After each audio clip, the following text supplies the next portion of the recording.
सिंध में होने वाले बल्दियाती इंतखाबात में इंतहाई हसास पोलिंग स्टेशंस पर रेंजर्स और पुलिस को तैनात करने का फैसला किया गया है।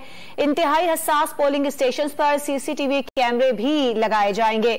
सिंध में बल्दियाती इंतखाबात के मौके पर सीसीटीवी कैमराज लगाए जाएंगे। इंतहाई हसास जो पोलिंग स्टेशंस हैं वहां पर इंतहाई हसास पोलिंग स्टेशंस पर सीसीटीवी कैमरे लगाए जाएंगे। तमाम शफाफ इंतखाबात के लिए ईसीपी को सहूलियात भी फराहम की जाएंगी। चीफ सेक्रेटरी सिंध की जानिब से ये बताया गया है। सिक्योरिटी और दीगर इंतजामात को यकीनी बनाया जाएगा।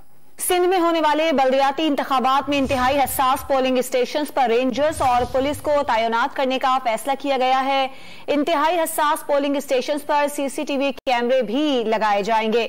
सिंध में बल्दियाती इंतखाबात के मौके पर सीसीटीवी कैमराज लगाए जाएंगे। इंतहाई हसास जो पोलिंग स्टेशंस हैं वहां पर इंतहाई हसास पोलिंग स्टेशंस पर सीसीटीवी कैमरे लगाए जाएंगे। तमाम शफाफ इंतखाबात के लिए ईसीपी को सहूलियात भी फराहम की जाएंगी। चीफ सेक्रेटरी सिंध की जानिब से ये बताया गया है। सिक्योरिटी और दीगर इंतजामात को यकीनी बनाया जाएगा।